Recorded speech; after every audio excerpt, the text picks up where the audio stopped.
Harry Potter and the Half-Blood Prince, Chapter 21, The Unknowable Room.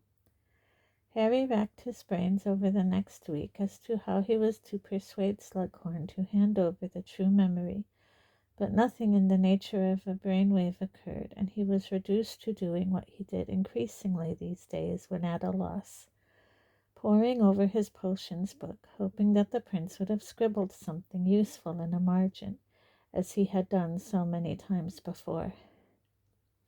"You won't find anything in there," said Hermione firmly late on Sunday evening. "Don't start, Hermione," said Harry. "If it hadn't been for the prince, Ron wouldn't be sitting here now." "He would if you'd have just listened to Snape in our first year," said Hermione dismissively. Harry ignored her. He had just found an incantation, Sectum Sempra, scrawled in a margin above the intriguing words, "For enemies," and was itching to try it out, but thought it best not to in front of Hermione. Instead, he surreptitiously folded down the corner of the page. They were sitting beside the fire in the common room. The only other people still up were fellow sixth-years. There had been a certain amount of excitement earlier when they had come back from dinner to find a new sign on the notice board that announced the date for their apparition test. Those who would be 17 on or before the first test date, the 21st of April, had the option of signing up for additional practice sessions, which would take place, heavily supervised, in Hogsmeade. Ron had panicked on reading this notice. He had still not managed to apparate and feared he would not be ready for the test. Hermione, who had now achieved apparition twice, was a little more confident, but Harry, who would not be 17 for another 4 months, could not take the test, whether ready or not. "At least you can apparate, though," said Ron tensely. "You'll have no trouble come July." "I've only done it once," Harry reminded him. He had finally managed to disappear and rematerialize inside his hoop during their previous lesson. Having wasted a lot of time worrying aloud about apparition, Ron was now struggling to finish a viciously difficult essay for Snape that Harry and Hermione had already completed. Harry fully expected to receive low marks on his because he had disagreed with Snape on the best way to tackle Dementors, but he did not care. Slughorn's memory was the most important thing to him now. "I'm telling you, the stupid prince isn't going to be able to help you with this, Harry," said Hermione more loudly. "There's only one way to force someone to do what you want, and that's the Imperious Curse, which is illegal."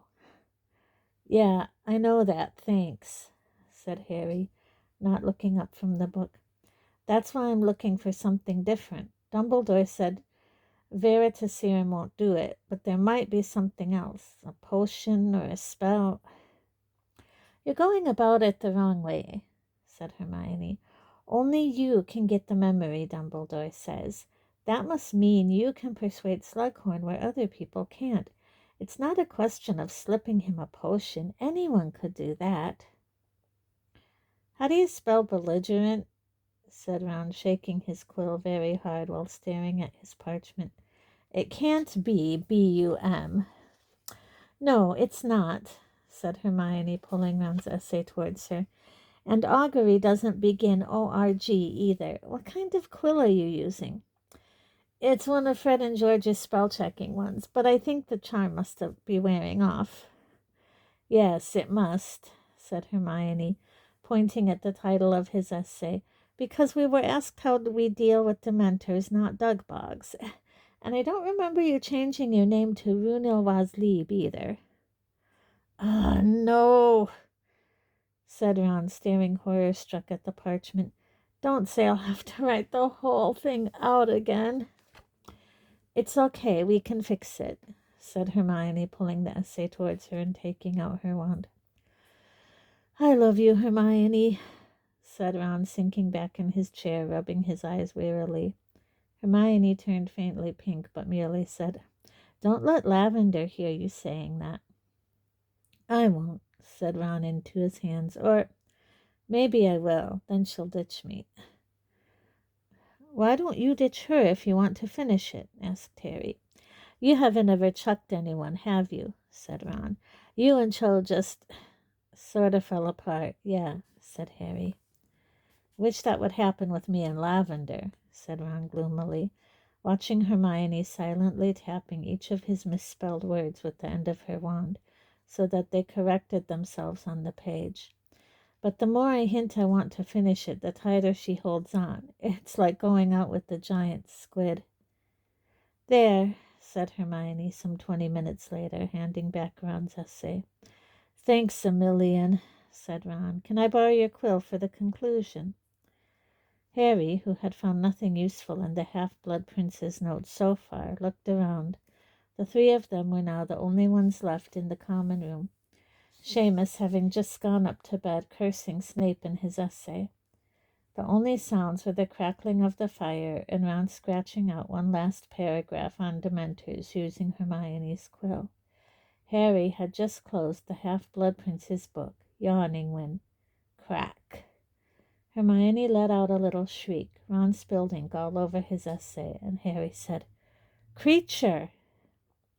The house elf bowed low and addressed his own gnarled toes. Master said he wanted regular reports on what the Malfoy boy is doing, so Creature has come to give crack. Dobby appeared alongside Creature, his tea cozy hat askew. Dobby has been helping too, Harry Potter, he squeaked, casting Creature a resentful look.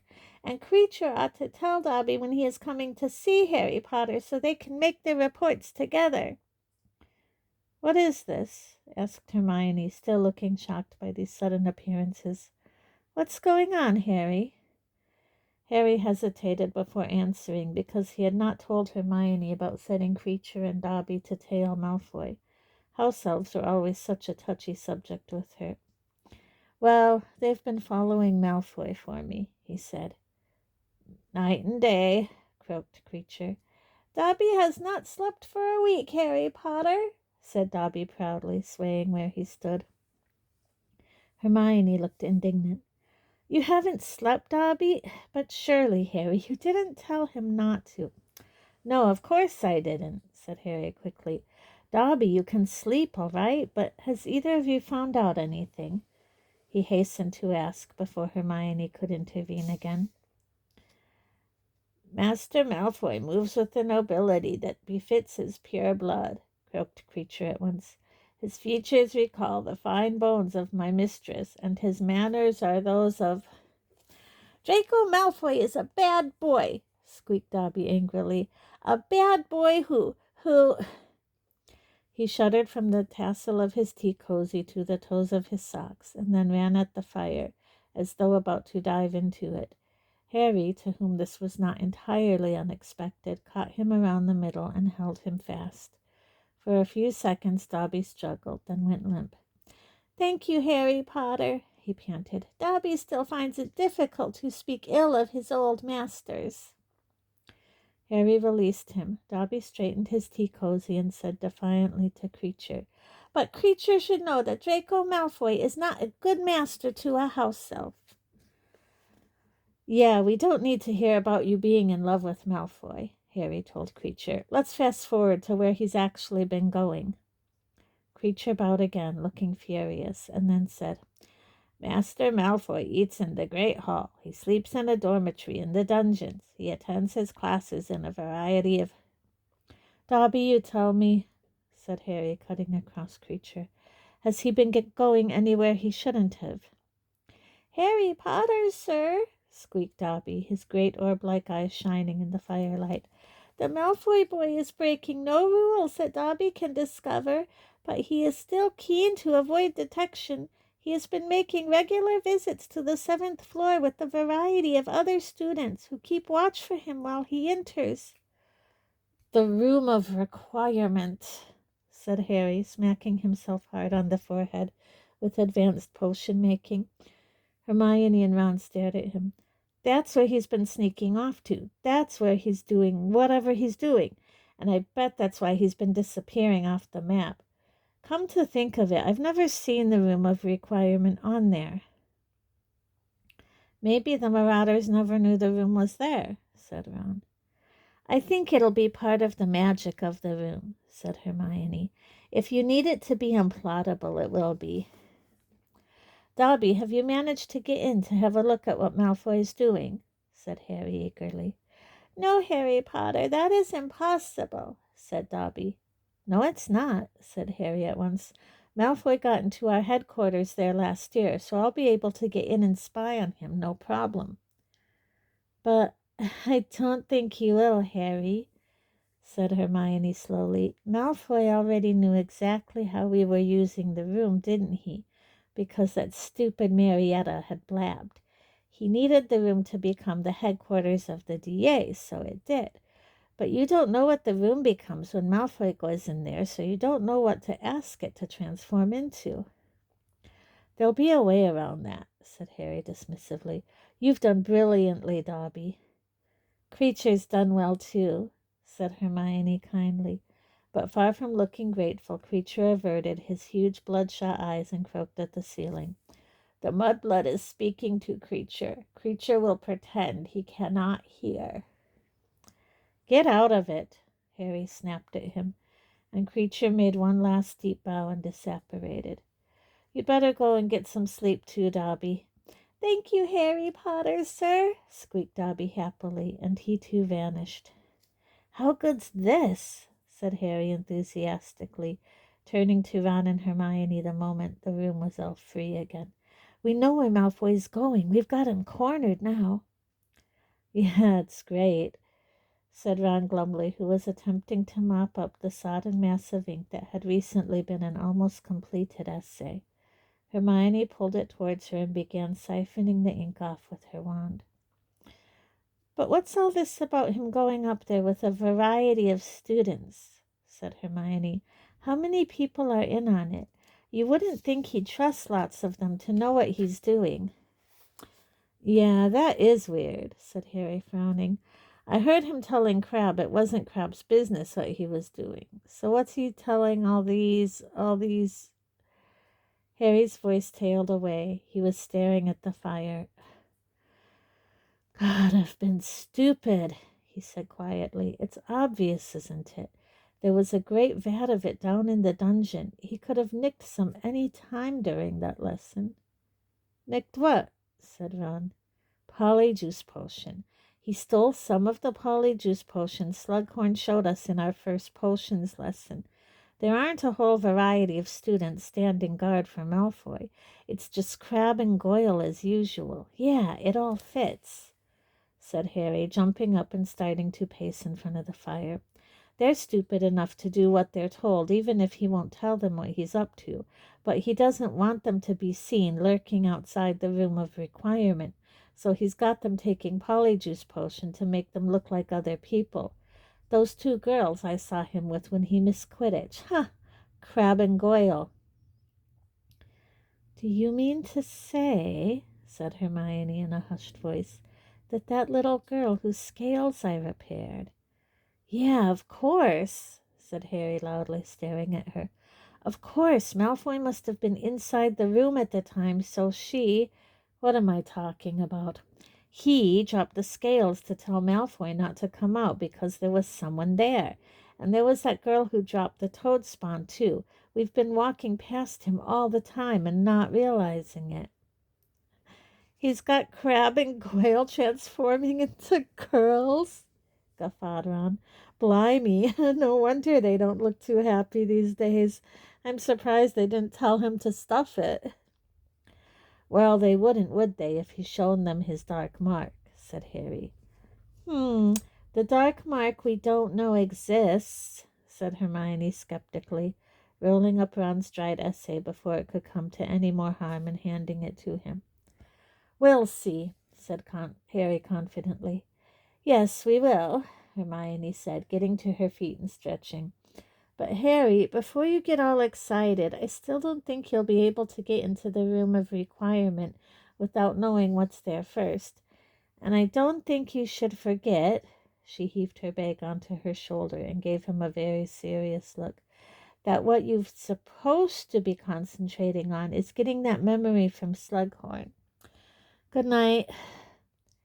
Harry watched her go, feeling slightly disgruntled. Once the door to the girls' dormitories had closed behind her, he rounded on Ron. What do you think? I wish I could disapparate like a house elf, said Ron, staring at the spot where Dobby had vanished. I'd have the apparition test in the bag. Harry did not sleep well that night. He lay awake for what felt like hours, wondering how Malfoy was using the Room of Requirement and what he, Harry, would see when he went in there the following day. For whatever Hermione said, Harry was sure that if Malfoy had been able to see the headquarters of the DA, he would be able to see Malfoy's. What could it be? A meeting place? A hideout? A storeroom? A workshop? Harry's mind worked feverishly, and his dreams, when he finally fell asleep, were broken and disturbed by images of Malfoy, who turned into Slughorn, who turned into Snape. Harry was in a state of great anticipation over breakfast the following morning. He had a free period before Defense Against the Dark Arts, and was determined to spend it trying to get into the Room of Requirement. Hermione was rather ostentatiously showing no interest in his whispered plans for forcing entry into the room, which irritated Harry because he thought she might be a lot of help if she wanted to. Look, he said quietly, leaning forwards and putting a hand on the Daily Prophet, which she had just removed from a post owl, to stop her opening it and vanishing it behind it. I haven't forgotten about Slughorn, but I haven't got a clue how to get that memory off him. And until I get a brainwave, why shouldn't I find out what Malfoy is doing? I've already told you, you need to persuade Slughorn, said Hermione. It's not a question of tricking him or bewitching him, or Dumbledore could have done it in a second. Instead of messing around outside the Room of Requirement, she jerked the Prophet out from under Harry's hand and unfolded it to look at the front page. You should go and find Slughorn and start appealing to his better nature. Anyone we know? Asked Ron as Hermione scanned the headlines. Yes, said Hermione, causing both Harry and Ron to gag on their breakfast. But it's all right. He's not dead.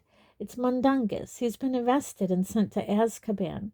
Something to do with impersonating an Inferius during an attempted burglary.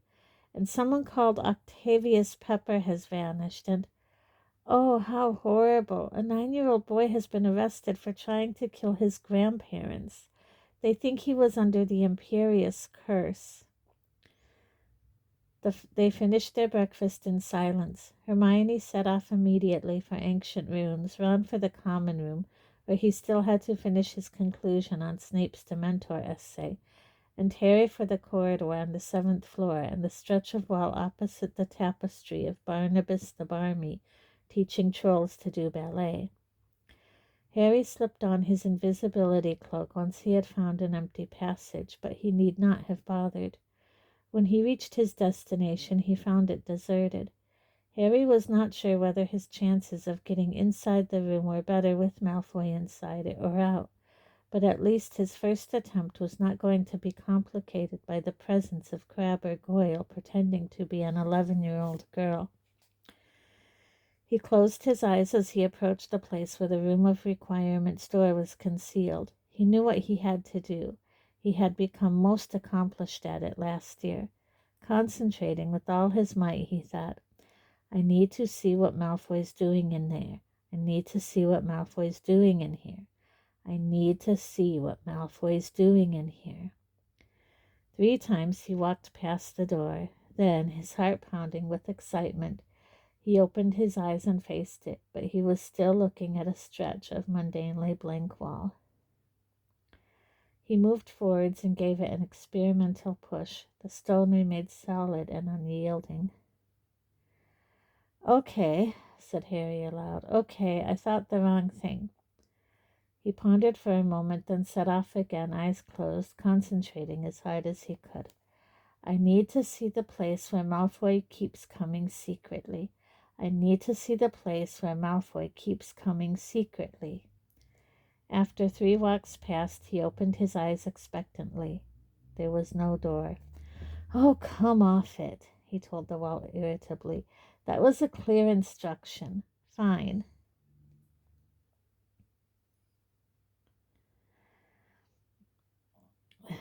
"I need you to become the place you become for Draco Malfoy." He did not immediately open his eyes when he had finished his patrolling. He was listening hard, as though he might hear the door pop into existence. He heard nothing, however, except the distant twittering of birds outside. He opened his eyes. There was still no door. Harry swore. Someone screamed.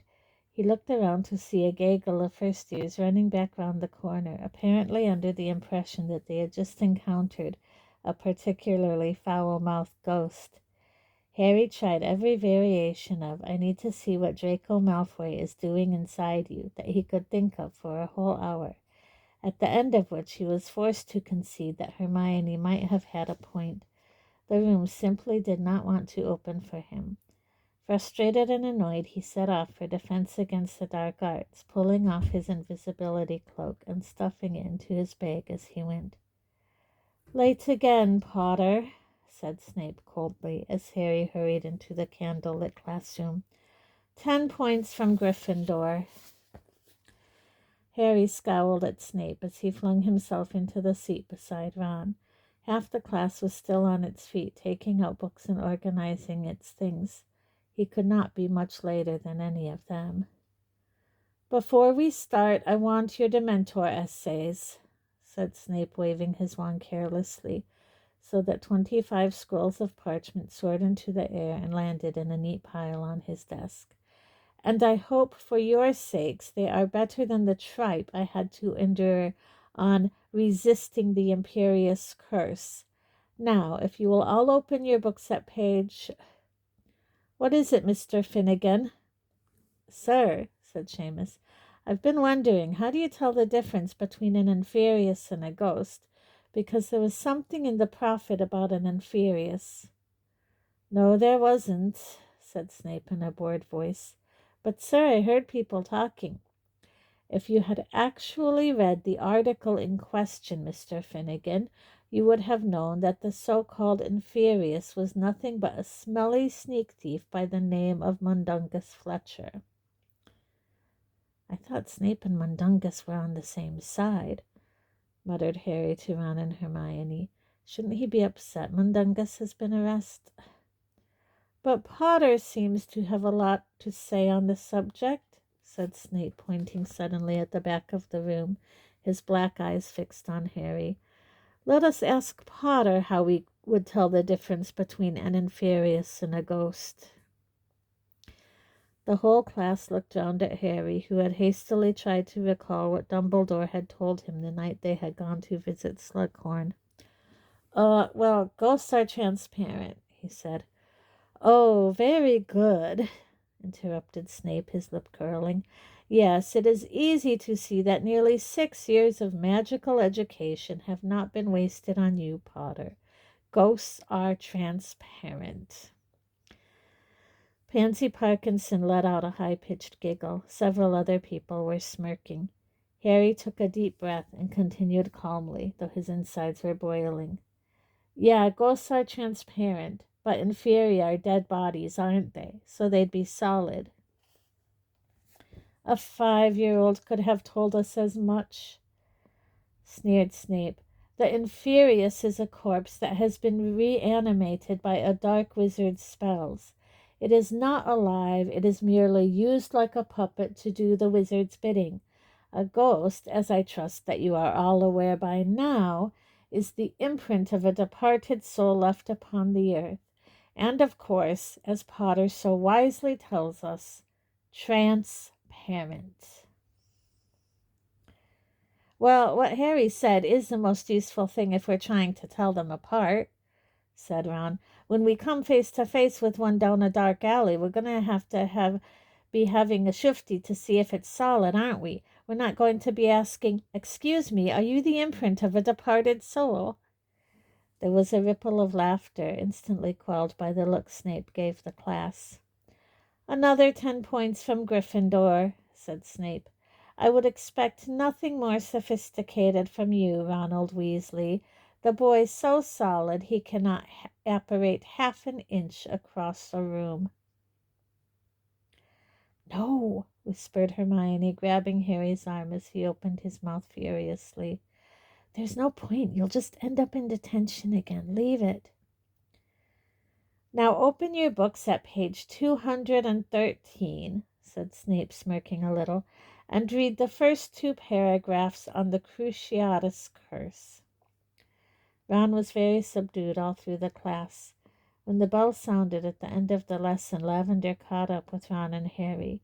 Hermione mysteriously melted out of sight as she approached, and abused Snape hotly for his jibe about Ron's apparition. But this seemed merely to irritate Ron, and he shook her off by making a detour into the boys' bathroom with Harry. "Snape's right, though, isn't he?" said Ron after staring into a cracked mirror for a minute or two. "I don't know whether it's worth me taking the test. I just can't get the hang of apparition."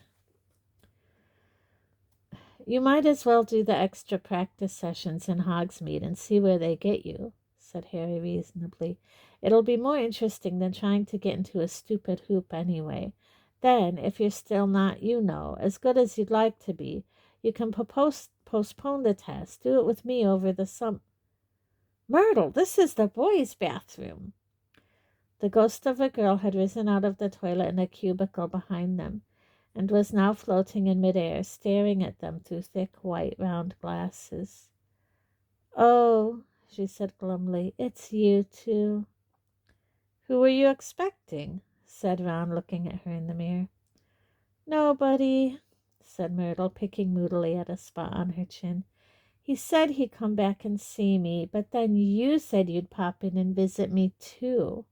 She gave Harry a reproachful look. "And I haven't seen you for months and months. I've learned not to expect too much from boys." "I thought you lived in that girl's bathroom," said Harry, who had been careful to give the place a wide berth for some years now. "I do," she said with a sulky little shrug. "But that doesn't mean I can't visit other places. I came and saw you in your bath once, remember?" "Vividly," said Harry.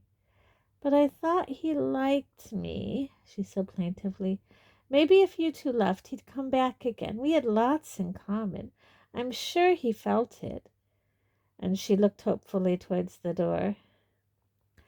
"When you say you had lots in common," said Ron, sounding rather amused now, "do you mean he lives in an S-Bend too?" "No," said Myrtle defiantly, her voice echoing loudly around the old tiled bathroom. "I mean he's sensitive. People bully him too, and he feels lonely and hasn't got anybody to talk to, and he's not afraid to show his feelings and cry." "There's been a boy in here crying?" said Harry curiously. "A young boy?" "Never you mind," said Myrtle, her small leaky eyes fixed on Ron, who was now definitely grinning. "I promised I wouldn't tell anyone, and I'll take his secret to the—" "Not the grave, surely," said Ron with a snort. "The sewers, maybe." Myrtle gave a howl of rage and dived back into the toilet, causing water to slop over the sides and onto the floor. Goading Myrtle seemed to have put fresh heart into Ron. "You're right," he said, swinging his school bag back over his shoulder. "I'll do the practice sessions in Hogsmeade before I decide about taking the test." And so the following weekend, Ron joined Hermione and the rest of the sixth years, who would turn 17 in time to take the test in a fortnight. Harry felt rather jealous watching them all get ready to go into the village. He missed making trips there, and it was a particularly fine spring day, one of the first clear skies they had seen in a long time. However, he decided to use the time to attempt another assault on the room of requirement. "You'd do better," said Hermione when he confided this plan to Ron and her in the entrance hall, "to go straight to Slughorn's office and try and get that memory from him." "I've been trying," said Harry crossly, which was perfectly true. He had lagged behind after every potions lesson that week in an attempt to corner Slughorn, But the potions master always left the dungeon so fast that Harry had not been able to catch him. Twice Harry had gone to his office and knocked, but received no reply, though on the second occasion he was sure he had heard the quickly stifled sounds of an old gramophone. "He doesn't want to talk to me, Hermione. He can tell I've been trying to get him on his own again, and he's not going to let it happen." "Well, you've just got to keep at it, haven't you?" The short queue of people waiting to file past Filch, who was doing his usual prodding act with the secrecy censor, moved forwards a few steps, and Harry did not answer in case he was overheard by the caretaker. He wished Ron and Hermione luck, then turned and climbed the marble staircase again, determined, whatever Hermione said, to devote an hour or two to the room of requirement. Once out of sight of the entrance hall, Harry pulled out the Marauder's map and his invisibility cloak from his bag. Having concealed himself, he tapped the map, murmured, "I solemnly swear that I am up to no good," and scanned it carefully. As it was Sunday morning, nearly all the students were inside their various common rooms, the Gryffindors in one tower, the Ravenclaws in another, the Slytherins in the dungeons, and the Hufflepuffs in the basement near the kitchens. Here and there a stray person meandered around the library or up a corridor. There were a few people out in the grounds, and there, alone, in the 7th-floor corridor, was Gregory Goyle. There was no sign of the room of requirement, but Harry was not worried about that. If Goyle was standing guard outside it, the room was open, whether the map was aware of it or not. He therefore sprinted up the stairs, slowing down only when he reached the corner into the corridor, when he began to creep very slowly towards the very same little girl, clutching her heavy brass scales that Hermione had so kindly helped a fortnight before. He waited until he was right behind her before bending very low and whispering, "Hello, you're very pretty, aren't you?" Goyle gave a high-pitched scream of terror, threw the scales up into the air, and sprinted away, vanishing from sight long before the sound of the scales smashing had stopped echoing around the corridor. Laughing, Harry turned to contemplate the blank wall behind which, he was sure, Draco Malfoy was now standing frozen, aware that someone unwelcome was out there, but not daring to make an appearance. It gave Harry a most agreeable feeling of power as he tried to remember what form of words he had not yet tried.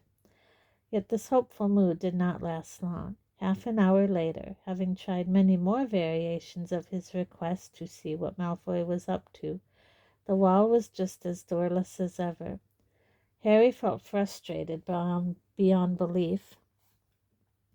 Malfoy might be just feet away from him, and there was still not the tiniest shred of evidence as to what he was doing in there. Losing his patience completely, Harry ran at the wall and kicked it. Ouch! He thought he might have broken his toe. As he clutched it and hopped on one foot, the invisibility cloak slipped off him. "Harry?" He spun round one-legged and toppled over. There, to his utter astonishment, was Tonks, walking towards him as though she frequently strolled up this corridor. "What are you doing here?" he said, scrambling to his feet again. Why did she always have to find him lying on the floor? I came to see Dumbledore," said Tonks. Harry thought she looked terrible, thinner than usual, her mouse-colored hair lank. "His office isn't here," said Harry. "It's round the other side of the castle, behind the gargoyle." "I know," said Tonks. "He's not there. Apparently he's gone away again." "Has he?" said Harry, putting his bruised foot gingerly back on the floor. "Hey, you don't know where he goes, I suppose?" "No," said Tonks. "What did you want to see him about?" "Nothing in particular," said Tonks, picking, apparently unconsciously, at the sleeve of her robe.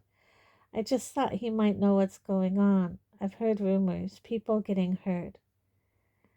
"Yeah, I know, it's all been in the papers," said Harry. "That little kid trying to kill his—" "The prophet's often behind the times," said Tonks, who didn't seem to be listening to him. You haven't had any letters from anyone in the order recently? No one from the order writes to me anymore, said Harry. Not since Sirius. He saw that her eyes had filled with tears. I'm sorry, he muttered awkwardly. I mean, I miss him as well. What? Said Tonks blankly, as though she had not heard him. Well, I'll see you around, Harry. And she turned abruptly and walked back down the corridor, leaving Harry to stare after her.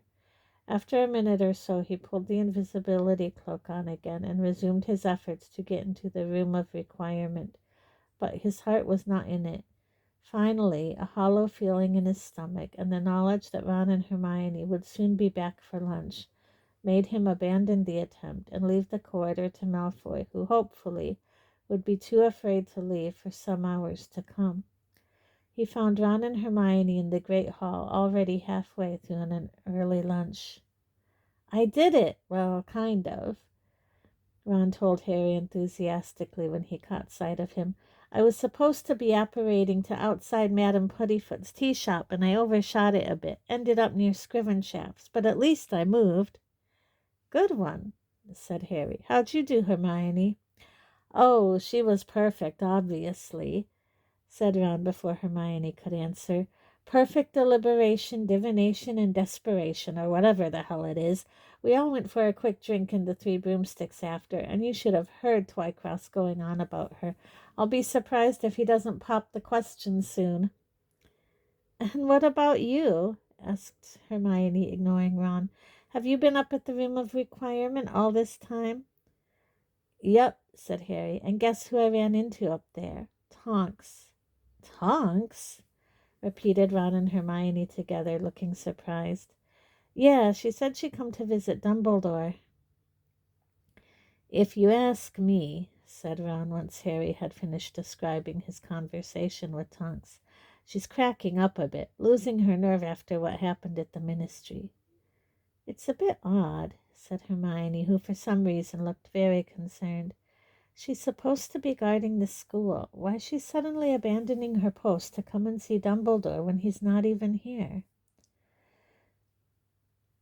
I had a thought, said Harry tentatively. He felt strange about voicing it. This was much more Hermione's territory than his. You don't think she can have been, you know, in love with Sirius? Hermione stared at him. What on earth makes you say that? I don't know, said Harry, shrugging, but she was nearly crying when I mentioned his name, and her Patronus is a big four-legged thing now. I wonder whether it hadn't become, you know, him.